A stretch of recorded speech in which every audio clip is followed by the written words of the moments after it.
What's going on, everyone? Welcome into another episode of GDT Live, presented by the Game Day Tarps podcast. My name's Daeden Colton. Alongside me, Colton Davies, as usual. Happy Friday, everybody. It's great to be here on a great Friday. I've got the Canada-USA semifinal game at the Hlinka Gretzky in the background. Canada's down 1-0 after one. Colton, how you doing on a good Friday? I'm good, man. I'm good. How's our boy Tyne Lawrence doing? I mean, definitely Canada's quarterback, you could say, but they've had 3 power plays and they haven't been able to squeak one by the States. I believe it was Noah Davidson, the 2027 eligible draft pick that scored for the States. So big ups to him. But we've got a big show today. Yeah, we do. Let everyone know what's going on. Yeah, we got Dan and Chris Powers from the Empty Netters podcast. Podcast I've been watching for a couple of years now, so this is big for me to have these guys on. So really looking forward to chatting with them just about their life through hockey and just get some hot takes and have a good chat. Sounds good. Well, we've got both of them waiting backstage. You want to bring them on? Yeah, let's do it. This segment, of course, is sponsored by Quench Hydration. Feel your grind with Quench Hydration. 0 sugar, bold flavor, and real results. Get 15% off your first order at quenchhydration.com with code GameDayTarpsPodcast. Fellas, how's it going today? Dude, the production value of this show is off the charts. Boy. I was just about to say that, dude. It looks so good. Thank you. I appreciate it. Oh, that's good. We love to hear that. Well, okay. Speaking of production value, your guys' show is insane. Like, how did you guys start Empty Netters? Let's go with that. Oof, man. I mean, it's a long story that we won't bore you with, but basically, CP and I moved out to LA to work in the entertainment biz, writing movies, TV, which is something we still do and love. And during COVID, everything shut down. Nothing was going on. We were twiddling our thumbs, and the Almost Friday Network hit us up because they had read a TV script we wrote about hockey, and they were like, hey, people love it when we post hockey stuff. Can you guys help us create a hockey page? So we did, because the only thing going was the internet during COVID. As you all remember, we were just laying on our backs, scrolling TikTok and Instagram.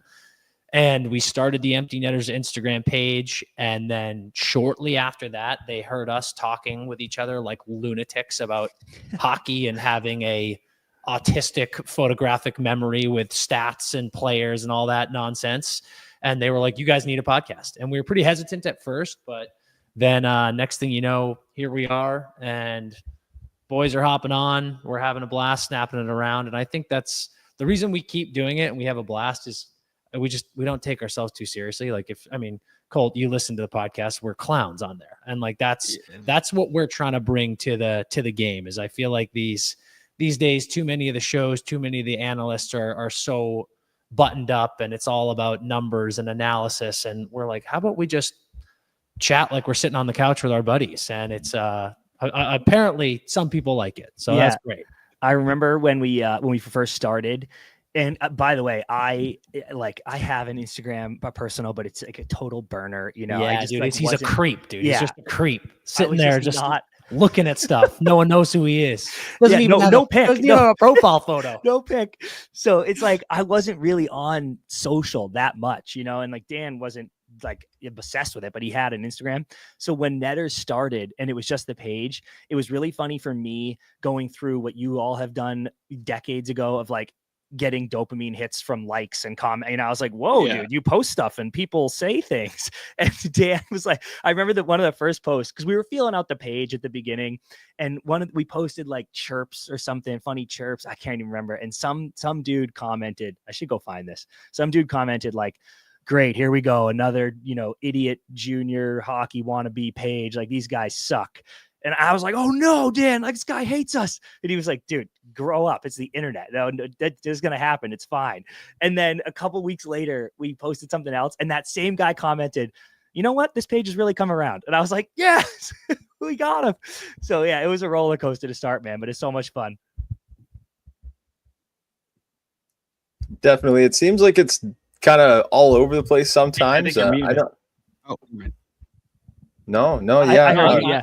I got him. I got him. yeah. It's always all over the place. Sometimes, like we've got someone that comments on all of our podcasts, and it's actually one of our buddies' dads, and he was one of the like at the start. It was him that was leaving the only comment on every video. So big shout out to Dallas's dad. I mean, you need the OG. You need the Correct. OG commenters and the OG listeners, and I think it's very important to never forget them. They are the pillars of which you build your show. So that's huge. Definitely. I know Colton had a Absolutely. question, but what goes into like the behind the scenes of an episode of Empty Netters? Oof. Geez, you guys are asking the dark how the sausage gets made. We should show. Hey Dan, we should show him pics of the studio behind the camera. You know. Yeah. Oh Jesus Christ! Seriously. Yeah. You guys want to join our run of show meeting later today? It's the most nauseating thing you'll ever be a part of. A ton of prep. I think that's one of the funny things is like so many people. You love the Twitter warriors who tell you that you're an idiot and that anyone could do your show and you just got lucky and that's the other funny thing when you have a non-traditional job, frankly, like all of Chris and my jobs, people just think you're some idiot on the internet, but it's like anything, man. There's so much preparation. There's so much research. It's also not easy to every day. And it's every day. I mean, you guys know, like we pump out content. We pump out 2 episodes a week. We do mid-forms on YouTube. And if you guys are interested in that, go subscribe to the YouTube. Hell yeah. Listen, it's like it is every day when you get a microphone in front of you and you have to put on this persona and you have to act, and because you can't sit, you guys know it, you can't sit there and just drone on and be like, oh, I'm tired today. Sorry, I don't have it. It's like you're gonna die. You're gonna drown if you do that. So there's so much work, both from the preparation standpoint of figuring out what we're going to talk about, figuring out the flow of the episode, which has changed a bunch over the years, and then also bringing it, man. Like you got to bring the fastball every day. You can't be in there throwing 88 flat and pus down the middle. Someone's going to take you to the woodshed. So it's like there's just a lot of both mental, emotional, and literal preparation every single day. I would even add, boys, well, this kind of makes it sound cheesy, but just confidence and belief goes into it, right? Because you get imposter syndrome, and you get like, why would anybody care what I'm saying? So and being okay with making a mistake, right? Like sometimes I'm like, oh, and Matthew Tkachuk had 24 goals last year, and then in the comments it's like 26, you idiot, like, oh, and you're like, okay, but just trusting the process that we are fun together and we do a fun show and everybody messes up and it's okay. I'm a perfectionist at heart in a lot of detrimental ways, I would say. And early it was like, I'm just obsessing over any hiccup and being like, oh God, we could have edited that out or whatever, and it's like, sometimes it's almost more relatable when you're just chopping it up with your boy and you're like, oh yeah, sorry, my bad. Like leave those in, you're like, oh yeah, I'm sorry, I messed that up. You're right. Whatever. Just kind of getting comfortable. Maybe that's the best word. The comfortability is a lot that goes into it for sure. Yeah, like we had, I think about this actually, like we had somebody on a couple weeks back or 3 weeks back, and we had like 300, 400 people kind of watching us, and we were at like a high Is it level. is it the one where I fucked up really bad? No, it's the one where I said, I asked if Trevor Zegras would be a good fit under John Tortorella, and then Tortorella's not even the coach of Philadelphia anymore. And I forgot about that. And I was like, oh, dude, like just in front of 300 people, I just made that mistake. Oh, great. Here we go. But I kind of get what you're saying there, Chris, and with all that, it makes sense. My question for you guys, like, who's been one of your favorite guests that you've had on? So I hate this question so much. Not that it's a bad question, Colt. It's just, we've had and we're super fortunate to have had so many. And what I love is when the guests become dear friends. That's it's hard not to pick those. I mean, there are so many, ones that come to mind. A lot of the Kings boys, like, Trevor Moore, Adrian Kempe, those guys who are, and there's more of them, but who haven't been on the show. And then like Tyler Toffoli, Jeremy Swayman, TJ Oshie, these guys are, just like dear friends now. And when I think about the origins of like them doing us a favor, coming on the show, that's really special.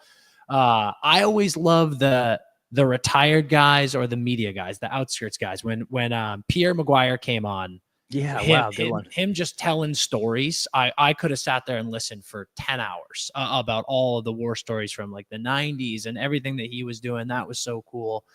And I will actually do a little bit of a tease here. We haven't released this. Next week, Tuesday's episode, Rutger McGroarty is on. And I said to Chris yesterday, this kid at 21 years old, his just like attitude about life might have changed my entire perspective as I go forward through this world. He is such a special and impressive young kid. And those are the best things, right? It's like the way that you go through a job like this and find those nuggets of happiness and enlightenment and great lessons is when you don't look at it as, okay, got another person on the show, just got to interview them, because you can do that, right? When you do the preparation, when you figure out the questions you want to ask, the steps you want to take through the interview process, you can just look at it as a checklist. But if you turn it into a conversation and actually listen to what they're saying, respond to it emotionally and intelligently, that's when you start connecting with a person rather than interviewing a person. And that's why we've been able to develop so many great relationships through this. Little recency bias for me, but the last two were Jim Montgomery, who we love so much, you know, as a Bees guy, but just he's so impressive and like a great hang. So Monty was great. And then the Sam Bennett one was super fun just because he was just chopping up, you know, like he was still in his Conn Smythe Stanley Cup glow. I loved that. I will also always love the Max Celebrini episode for that reason, because we had met him a few times and he was just like, he was so, I always say this, man, it's a credit to the guys because we can do all the research we want and ask the questions that we've curated, but I don't know the full story, and they can easily just surface level answer. And when they are down to just be one of the fellas hanging out and tell more than I'm asking, that's really when the episodes are beautiful to me. And Mac absolutely did that. And then honorable mention, because it's not a pod, but at the All-Star game in Toronto, so I guess 2 years ago, we did a live show for BetMGM, who's one of our sponsors. We did a live show with 100-something people in studio that with Chris Chelios, Ray Bork, and Wendell Clark, just at a round table with the five of us. And dude, you want to talk like surreal? I was like, where are we? What is going on? But just to see those guys, half the time Dan and I were just like tossing out a softball, and then the three of them would just chat. And just to be able to sit at that table and listen to those dudes go at it, I was like, this is awesome. CP, the best part about that too was, our dad grew up in the Boston area. He was a Bruins fan. And that was the first time, like, listen, our dad's the best guy in the entire world. He's always been so proud of us and has backed us with everything we've ever tried. That was the first time with Netters where he was like, holy shit, because it was just us sitting with Ray Bork, a guy he loved, watching when he was deep in the Bruins stuff. So that was a cool moment. But hey, dad's like, yo, let me get Ray's number. And I'm like, no, Dad. Like, I can't have you texting Ray during Bees games. So good. No, just to bounce off what you said about like the media personalities or some of the older guys in the game, Dan, when we had Craig on, we were getting down to the end of the show and I was wrapping things up and Craig goes, well, don't you have like any more questions asked? Don't you want to ask any more? And I was like, I had a show to run at work in like 20 more minutes, but I was like, in my head, like, yes, I have 30 more questions to ask you. I want to hear you talk for another hour. Like, this is cool. So I definitely agree with you on that one. Oh yeah, those moments are the best. But what's it like seeing like players open up, or like you just had Jim Montgomery on? What's it like seeing kind of the other side of people away from the game? It's the best. That's I think the thing that we are trying to bring to the game more. I had a great conversation with someone in the NHLPA yesterday, and I really appreciated it. But he was saying what we're doing at Empty Netters with players is what the league needs more of, and it's even simple things like we do that schedule release video with the Kings, and Drew Doughty makes a cameo in that. And Drew is also a dear friend. But the fact that Drew is willing to do that, feels comfortable to do that with us, knows that we're not going to make him look like an idiot, knows that it's all in good fun. The fans are going to love it. It's the trust I think that we try to create, that I think makes these guys open up and show who they are. We've said it a million times. I assume you two feel this way as well, as many in the hockey world do.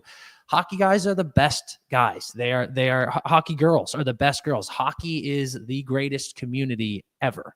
Players are so cool. They're so fun. And the mentality to get to that next level that is in damn near every single player in the NHL, the P-Dub, doesn't matter, USHL. It's such a team and family mentality. And when you get a collection of people who all share that, you're undoubtedly going to meet awesome people.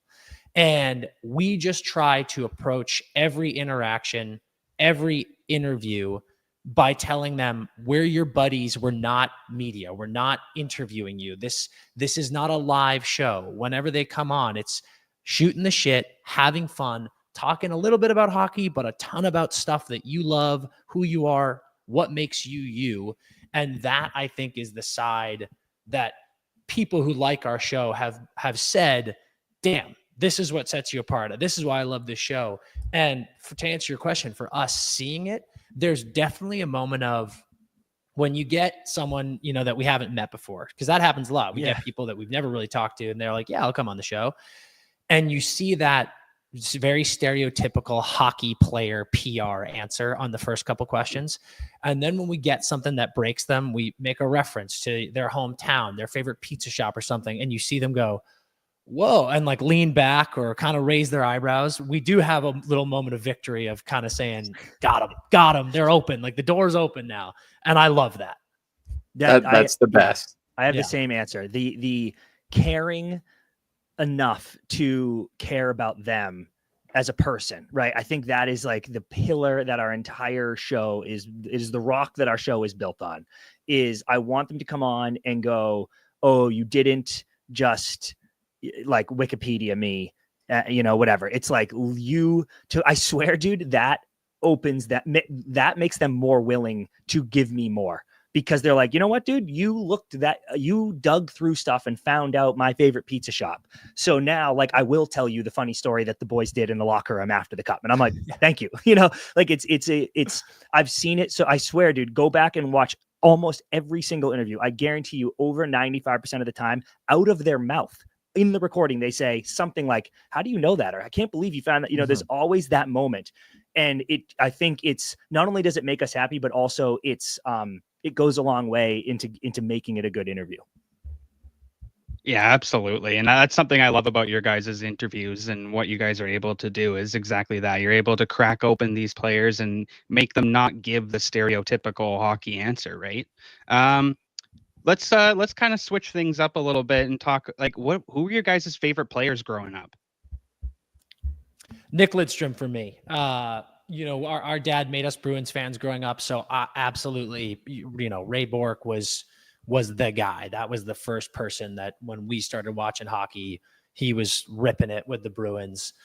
But as I really started watching hockey and started seeing other teams, I don't know why I loved the Red Wings. I genuinely can't trace it back, Chris. Like, what the hell's wrong with the me? Hugheses, it was kind of like they were. Yeah, it was Michigan probably. I became a huge Michigan fan when I was like 4 years old, and I think my idiot little kid brain was like, Detroit's in Michigan, I should like them too. Plus, they were nasty, so you're like, whatever. Yeah, they were gross too. That's true. So I just started loving the Wings, and also back then they were a Western Conference team, so it was kind of cool. That was my Western Conference team. And man, just everything about the way Lidstrom played. I was a defenseman. I modeled my entire game off of him. I got about to maybe 3% of his ability, which is great. And I just thought he was perfect. I thought he's Mr. Perfect for a reason. He everything about the way he played the game was so special to me. I loved him. I'll give you a bunch. Ray Bourque, obviously, growing up a Bees fan. I sneaky loved Sergei Samsonov. Like they took Jumbo 1 and then Samsonov like 13 or something. I remember being like, I like that guy. So random, but I was a huge fan of his. I got the Red Wings bug a bit because they were so good, and our really good family friends are from Detroit. So they were huge. So it was like Fedorov was always, like, we all were like obsessed with Fedorov and the white skates and all that shit. That was cool. In the more modern era Bruins, obviously Bergeron, legend, but I loved David Krejci, just like Yeah, I just loved Krejci so much. Started as a third liner, came up, was like a pass first center, which is what I was. And I was like, that's my guy. He was great. And then I got the Crosby bug big time. I'm an 87 also. And just like, I was at a tournament, like this elite, I was sick. I was at this like, nice select tournament, and Crosby, all the boys there were like, there's a kid our year. He's so sick. And I was playing for the Halifax team. So I was like in his neighborhood. So I remember coming back to Maine as a 13-year-old being like, guys, there's a kid and he's going to be the first overall pick 5 years from now. And everybody was like, shut up. And then he was. And I was like, dude, I told you he was so good. So I always just loved, and I still do, obviously, just watching his career, because he's been everything that was promised. He delivered. I'll add to Pavel Datsyuk is our kid. Yeah. He is that is the pinnacle. Chris, did you say you were playing for the Halifax team or Crosby was? I was. It was crazy. Yeah, it was. You were? Yeah, because they looped in Maine. Remember, Dan? It was like Maine, Halifax, Maine Maritime, and Halifax or whatever. So Dan played in this later when he got older, but that when I was there as like a freshman? Yeah, I was like freshman high school. Yeah, so we were up. I was 14. I was up on the Halifax team. It was awesome. That's sick. That's sick. I'm like an hour away from Halifax here, so like anything that. I actually had no idea that there was even such thing. Like usually American teams and teams from here don't amalgamate at all. So yeah, dude, we actually brought a bunch of the boys down to that. The family we're talking about, that is the Red Wings fans. They live 4 minutes down the road from us. And after the tournament, we brought all the Halifax boys down to Maine to like have a summer weekend. And they were like, this is sick. But they were like, dude, the water's colder here, you idiots. I was like, you're right. It is. Yeah, that's pretty sick. That's pretty sick. Did you play against Crosby at the tournament? He wasn't in my group. Like it's like a round up. Yeah, but he was there, and everybody was being like, this kid over there, he's so nasty. And he was disgusting. Yeah, it was gross. It was insane. That must have been like 14, 15 probably. Yeah, literally. I think we were. Oh yeah, no, yeah. I think I was 12. Like I remember being up there and being like, "What the fuck is happening? This guy? Oh shit! Can I swear?" Yeah, so like right before he went to the QMJHL and like started off. Yeah, it was nuts, dude. It was nuts. Who are you guys' favorite players now? Do you have much? Yeah, I mean, I think I've said a bunch of times. I think Leon is my favorite forward to watch in the game. I can't get over how impressive his game is, and everyone talks about Connor, obviously Nate Dogg, some of these best guys, Kale. Yeah, I can keep going. What I love about Leon's game is he doesn't have that lightning speed. He's not that guy that's going to go end to end. I mean, I know he can, but the strength on the puck that Leon has, combined with the skill he has with his stick, with his passing, his vision, I think it's unmatched. I mean, it's insane when he has the puck and he enters the zone and he does his little curl on the half wall, slows everything down, fends players off. I'm obsessed with watching him play. And then for me, I've said it a million times. I have so many defensemen, Chris, that I always say it's like Miro is unbelievable. Gustav Forsling is, I just think for the last 3 years, I was talking about this when they upset the Bruins in the first round. And I was like, this kid is the most important player on this team on the back end. And no one was talking about him. And then obviously last year, they not this past season, 2 seasons ago when they beat Edmonton the first time, he was insane. The way he breaks up passes, the way he neutralizes guys like Connor and Leon, and no one talks about him. I mean, I think is this year NHL Network did their rankings. I think he's like the 12th best defenseman, and he's finally getting some flowers, but he's higher than that as far as I'm concerned. Yeah. God, so many. The game is in such a good place. It's like, I literally just like love watching every night. I'm like, just put on a game and someone sick is out there doing something amazing.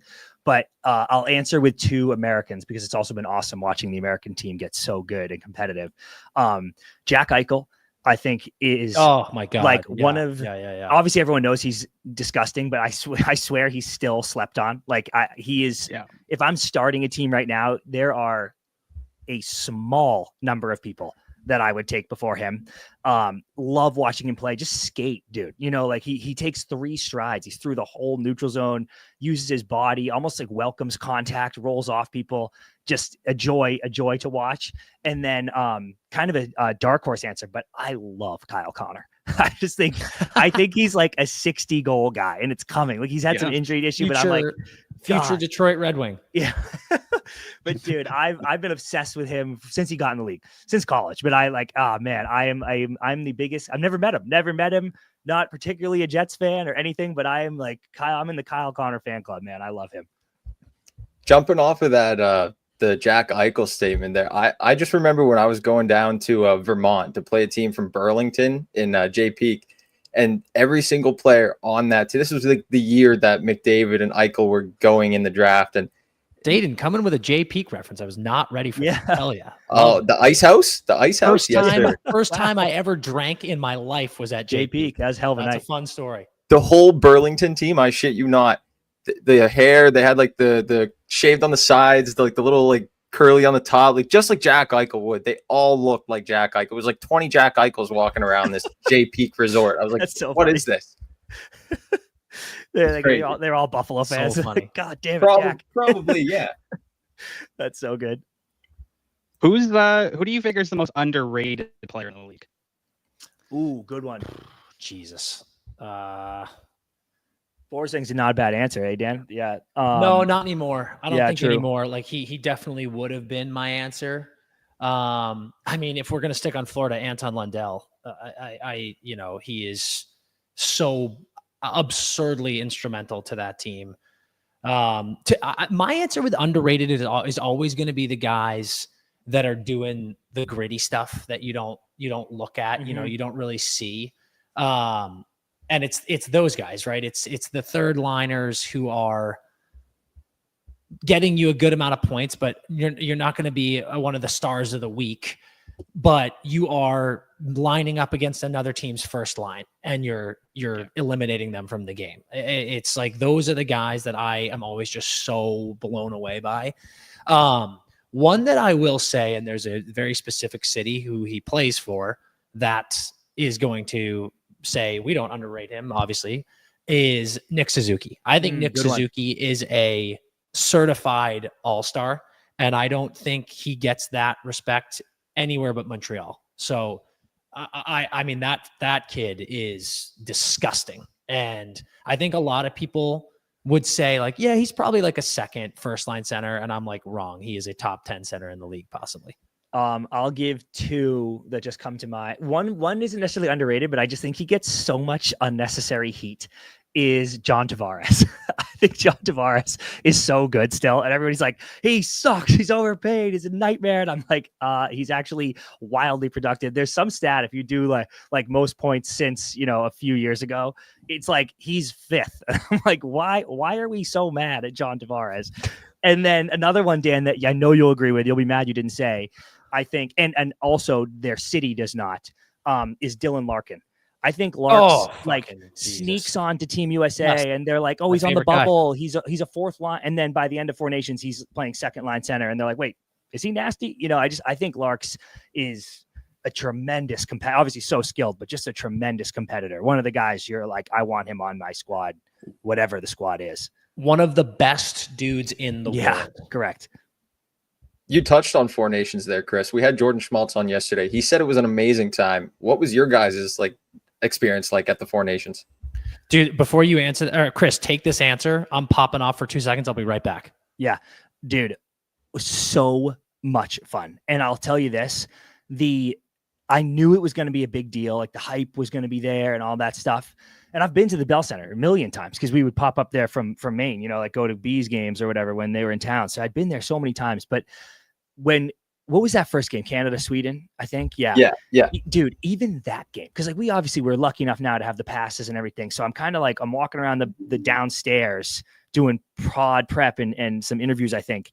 And I hadn't been up in the mixer yet because there's nothing going on then normally at an NHL game during warmups. And then I take the elevator up and it felt like overtime of the third period of a playoff game, the buzz in the arena. And it was warm-ups, dude. And everyone's standing, the seats are packed. And I was like, oh my God. And dude, the anthem, I have a video of just standing there for the anthem. It was absolutely insane, the energy. And then, dude, the USA Canada game was like, I've told the story before, but when Connor scored to go up. And obviously I'm like, I'm an American kid. I want the US to win that game so badly. Connor scored and I fist pumped because I was like, this is just so sick. Like the arena exploded. And I was like, oh my God, of course it was him. Like it was just such a nasty goal too. There was a woman there. I was kind of in the tunnel and one of the ushers, I was like, how long have you worked here? And she said, like 8 years or something. And I was like, have you ever heard it this loud in this arena in your entire career? And she was like, literally not even close. And it was a round robin game, dude. The first period of a round robin game.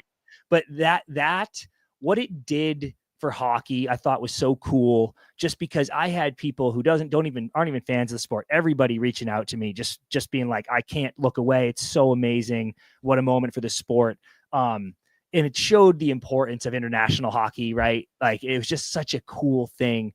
And one of my all-time favorite memories, certainly as a Netters worker, but even as just a hockey fan, games I've been to, because obviously also luckily we get to go to, these playoff games, right? So I'm at Game 7 2 seasons ago. Like that was nuts. But it was something about like the stress of the cup and whatever, it like has a weight on it. Whereas that first game, the Montreal Brawl game, was just like, oh my God, dude. It was, I was exhausted. You come out of that and I was like, I have to take a nap, I think. Like I was just so emotionally drained, but so cool. So proud of the league for doing that. So proud of the boys for caring. There was a lot of, it's easy to forget now, but there was a lot of chatter early, like they're not going to try that hard because no one wants to get hurt or whatever, which is hilarious. I remember in the first shift of Canada, Sweden, looking at Dan being like, oh, there, I think we're going full tilt here. So top to bottom, man, that whole 2 great cities, 2 great venues, that whole experience was, incredibly special for me as a fan, for me as a podcaster, and I think for just hockey fans everywhere too. Yeah, definitely. I don't think you could have picked 2 better venues for that tournament. Agree. To be Boston, Montreal. Yeah. What do you think the Olympics are going to be like? Obviously, oh my God, dude. Again. I'm so excited. I think we're not, it's not an NHL event, so I'm not going to have like the access the NHL grants us, but NBC, I think is bringing us to some of it. And I am beyond excited to be there. But I do wonder, like, I think it will be incredibly sick. Obviously it's the Olympics. It's a gold medal on the line, right? Like these guys are going to be giving everything, but I'm curious the energy, right? Because it's just like we're in Milan versus Montreal, which is just like hockey, everything. So I'm 100% positive it's going to be electric and buzzy, but undoubtedly half the rink will be just people at the Olympic, just like Olympics fans more than like I am a diehard hockey fan. So I'll be impressed, let's say, if they can get the energy even close to the Bell Center, because that was absolutely madness.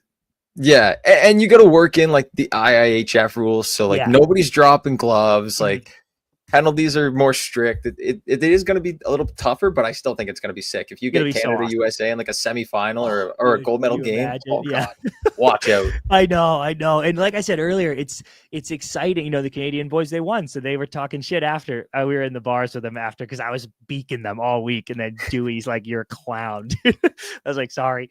But it's as much as they don't want to admit it, that USA team, man, you line up the rosters. What Canada still has is you could field an entire second Canadian team that would pummel the USA B team. But you go A team to A team, all 4 lines, you go right down and you're like, damn, dude, this is a tilt. So whenever they match up, it's going to be wild. You've been to a number of arenas. Who has the best in-house experience? Great question. Bell Center, epic, unbelievable environment, cool rink, great. Bridgestone, Nashville, unbelievable. One of my favorite places to watch a game. Beautiful arena, and it is right there. Like it is on Broadway. It's nuts. Like the environment outdoors pregame is epic. There's some really cool touches inside where it's like, on the concourse, it's like a guitar fret, like there's like chords and beautiful music stuff everywhere, but just like great vibe in there. T-Mobile, also epic. Vegas, for pretty much the same reasons. Unbelievable production value. Before the game, you've seen it at playoffs, like the night comes out and it's like a show. You're buying tickets to a show, you get a hockey game for free. So there's chaos there, and it's right on the strip. Like you walk outside and you're in the mixer. So I've always loved that. And I always love too that I don't mind an away presence. I kind of think it's cool. Like, Vegas is such a travel city, right? So it's like, obviously there's a ton of Knights fans there, but you got a huge swarm of the away crowd in the mixer, right? So I actually really like that too. Those three come to mind as fun. I love the Boston, just I'm from there obviously, but just like a ton of history. I'll put MSG in there too, obviously, just like a ton of history at those rinks. Let's see, Detroit LCA has actually is really pretty now. Like it's a really cool view. Like you come inside and there's almost these like huge window, like open glass windows that you're getting a lot of natural light when you're walking around. So I thought that was sneaky awesome. And is there another sneaky sick one? You know what? I haven't been to Seattle because I did the Winter Classic. So I was at the Mariners, but I heard Seattle's also sneaky lovely. Those are the highlights. I've heard Dallas is amazing. I haven't been to Dallas. I heard that's a great rink. But those ones come to mind. What was the Winter Classic like? Okay, Winter Classic is because we've done 3 and the Stadium Series also. And the leagues will get mad at me for some of these takes, but the Winter Classic is an awesome thing. And they should do it literally always because it's so cool and the players really like it and it matters to their families to get to come and watch them and then also skate in the day before and all that stuff. The game itself can be tough for a lot of reasons. For the players, if you don't get the right weather, if it's like rain, it was raining in Chicago last year, right? Like that can be, this is a game. This is 2 points on the line and it can be tough with the conditions, which I feel bad about. And it can be tough on the fans because the vantage points, especially at baseball stadiums, which look awesome. Like from the visual on TV, I'd rather it be at a baseball stadium because it looks so epic. You're at Wrigley, you're at Fenway. I'm like, this is so cool. But there are some tough seats. And they're not cheap, right? And I've seen these families in there that are like a dad with 4 kids, and I'm like, bro, this just cost you like $3,000 to get here. And they're like watching the jumbotron because you can't see from over the center field wall. I'm like, fuck. But the football stadiums are actually kind of solve that. They look less cool, but they're built to be like there's a rectangular thing here in the middle, and we're all watching it. So if you have a family with young kids, my recommendation would be, and it's in your city, my recommendation would be 1000% go to the park and be around and do all the fan stuff. And there's usually players, alumni signing autographs, like absolutely take the family down there, but you don't necessarily need to spend big to go to the game because it's like, you can kind of get jammed up. But an absolute spectacle, like I said, and I hope they always do it because it's a really cool thing. Yeah, it looks awesome. Did you guys go to the one at the big house? No, that was before. The first Winter Classic okay. was, and we weren't even. So actually, I guess we've done 4 because we did Fenway before we even. Or no, you know what? We must have had the pod then. Yeah, we did. So yeah, we did Fenway. That was our first Winter Classic. And the year before, which maybe was Tahoe. Didn't they do Lake Tahoe? Yeah, Vegas, Colorado. Yeah. That year was the year we launched Empty Netters. The day of that game, we launched the Instagram page. We're like, we have a page. It's a Winter Classic. Let's chat. And we've been to all the ones after that. But the Big House one looked so sick. And Dan obviously would have geeked about that, being the Michigan boy that he is. Yeah, for sure. What was the first NHL jersey you ever owned? Ooh. Okay, I have a super old Ray Bourque jersey at the house, which I think it was that my dad must have gotten for us. And Ray, he got it signed. So I have this, it's like hanging in my closet back home. I bet it was that. And another fun fact, my dad, and I do this too. I wish I had it nearby. Where is that? But that's, I thought that was it. I have a cork board. They don't really do physical tickets that much anymore, but every time I get a physical ticket, I will staple it to this cork board I have, and I'll kind of write on it. Like if something happened, we had the Chicklets Cup in Buffalo 2 Septembers ago. And that day, preseason game, Penguins, Sabres. So we went and I bought the ticket, and someone on the Sabres ran someone on the Penguins, and Sid dropped the gloves. and fought. And I was like, oh my God, dude. And it was a preseason game, like whatever. And it was a nothing fight. But like on that ticket, I'll be like, I write down like Crosby fight, and then I have all these tickets on my corkboard. And we got this from our dad, who has like 3 epic corkboards back at our house in Maine of like all the games we've been to. And on one of them, dude, this must've been like 1990. It says, it's on the ticket, it says Chris's first hockey game. And that my dad took me to, like, I'm like 3, and it's Bruins versus the Quebec Nordiques. Sick. Yeah, all time. Damn. So yeah, so all that says is you're old as shit. Yeah, correct. What's up? I'm back. Dan, hey, first jersey, is it that Ray Bourque jersey that's in the house? No. I think mine's a college one. I think it's a UNH sweater. UNH. Yeah. That's correct. Yeah. Yep, that's definitely correct. Growing up in Maine, your house is in Maine, but did you go to any games at Orono Arena? Any Black Bears games? Yeah. It was fun. I don't know. Sorry, but this, by the way, this is what happens when you move into a new house. Just shit gets delivered all the fucking time, and Correct. That's what was going on. Sorry about that. I don't know if you mentioned this, CP, but it was like UNH was just right there. We're from super southern Maine, so Durham was closer than Orono. But he means like Durham is 20 minutes away and Orono is 6 hours. So it's not like, okay. It's pretty close. Huge difference. Huge difference. So we did get up there a few times. Obviously, some buddies went up there. Some buddies played there. But when we were young, I think we only went once or twice when it was, a big Hockey East matchup or something like that. Every time I used to watch UNH games on the TV, the one thing I could never get used to was the gray dasher boards, and the bottom of the boards were all gray. And I was like, why does this arena look so gray? Is something wrong with my TV? I don't know. No, that's the wit, man. That was the vibe. Yeah. Exactly. Yeah. I like it. What are your guys' favorite NHL jerseys?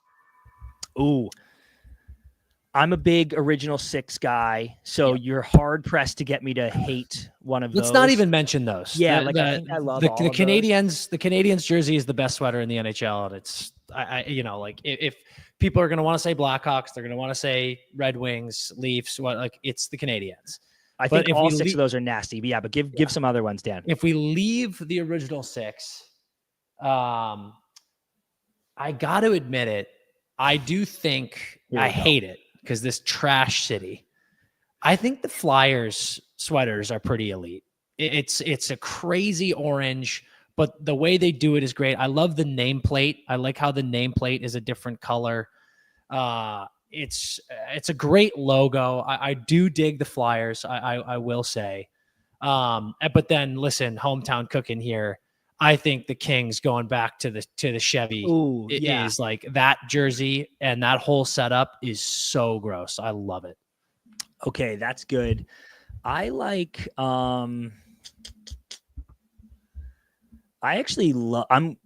I still don't love the color scheme yet, but I'm glad the Ducks went back to that logo. I'm a sucker for that. I think that's cool. I know some people hated it and liked the new. I don't get I was that. I like the old. Hate that. It's insane. They're so nasty. I like that one. Oh, you know what? I like the Avs jerseys a lot. I've always liked those. I think it was kind of like the Sakic era Avs, but I was especially since the transition to the blue pants and helmet.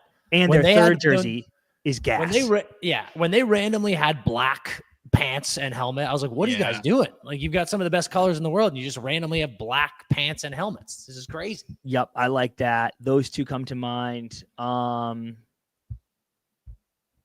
probably about it. I don't think I love any other ones. I mean, the Yotes, RIP, the Kachino so nasty. Yep. But I mean, listen, there's tons of great ones. The blue, I think the Blues powder blue is so good. I love that they're doing that more.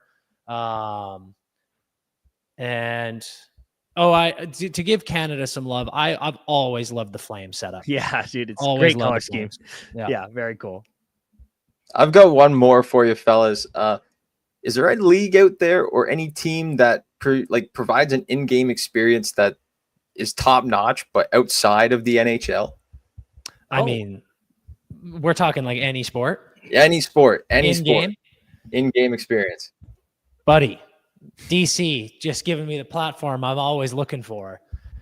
European football, man. is the greatest okay. thing in the world. I am a massive Prem fan.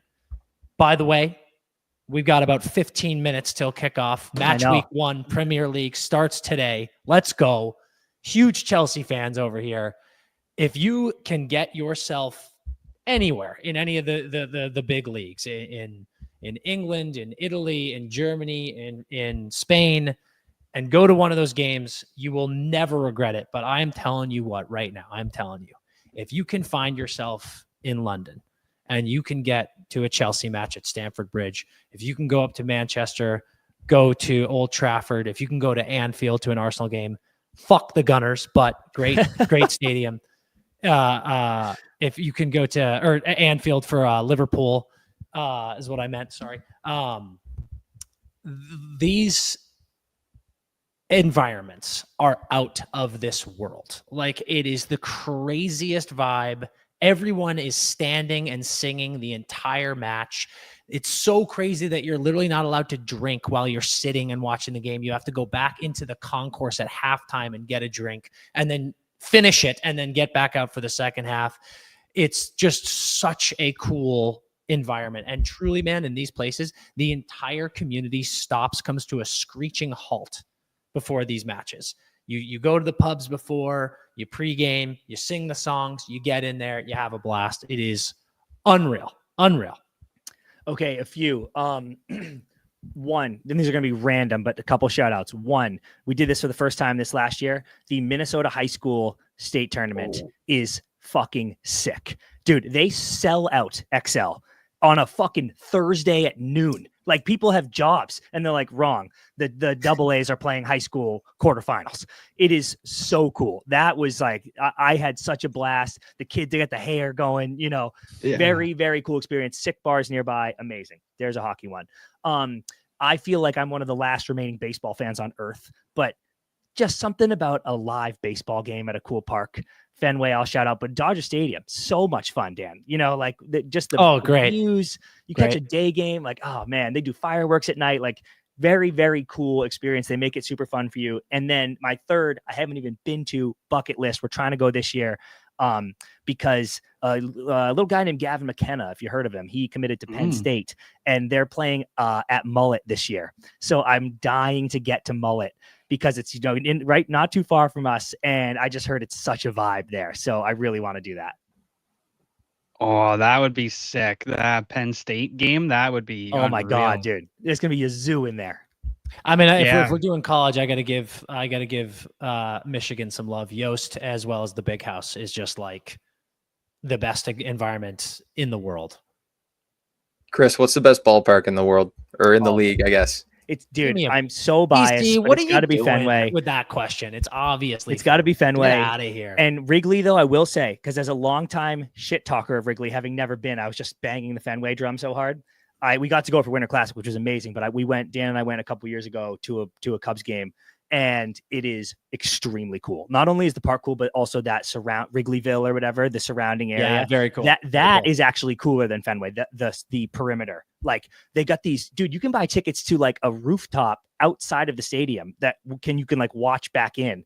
It's just like a really cool buzz around it. Fenway inside better, Wrigley outside better. That's fair. That's fair. I guess I kind of set you up with that one, Boston boy. So, but I appreciate that. One last one for me, guys. Who's the breakout candidate you got for 2025, 2026? Player or team? Player. Quentin Byfield. Oh, dude. Does that count? I guess it does. I think Q found his stride end of last season. He's such a special player, and he has all of the tools this season to explode. I think Team Canada is going to be giving him a legitimate look when they're picking their roster for Milan. Definitely. We actually talked to Dennis Bernstein a couple of weeks ago. Oh, the best. He said the exact same thing. He said Quentin Byfield, this is his year to break out. So I think lots of people are thinking the exact same thing. I love that answer. I'm not going to say this anymore because Dan went Kings, but I was going to say Brant Clark. on the King, because I just think I think he might finish this year, and people are like, he's a top 20 top 15 defenseman in the league, and he's a child. But he is just so much potential for me. So let me give a dark horse and breakout. I'm not saying into superstardom, but both of us love Ross Colton's game, and I think he's got that goal scorer touch. And if he hadn't gotten hurt last year, dude, he was humming. I forget what the number was, but literally he was like leading the team in goals for the first quarter of the season. I think Ross Colton, you could have a 30 goal guy in your hands for nothing, and I know he has that ability, and a great team and a great support system, won a cup already, so give me Ross Colton this year with some health. I think people might be like, Ross Colton might be winning some fantasy leagues this year. I'll add, since CP, classic you son of a bitch, giving multiple answers. Yes. And I just got called out in the chat for being a homer. I'll also say Jimmy Snuggerud as well in St. Louis. I think that kid has an elite NHL shot, and under Monty, special things. Definitely. Guys, thank you so much for joining us today. Seriously, it was a pleasure to talk with you boys. Dude, absolute blast. Thanks for being patient with us. For the people listening, it took me and Colt a while to get this figured out, because as we've said, I've been homeless for a couple months and I've been on the move. So this was a blast. Thank you so much for having us on, boys. Seriously, really appreciate it, guys. This was awesome. Hey, thanks, we'll fellas. have to do it again. Appreciate it. No doubt. All right, guys. Yeah, awesome, later. Guys. Thanks. See you, boys.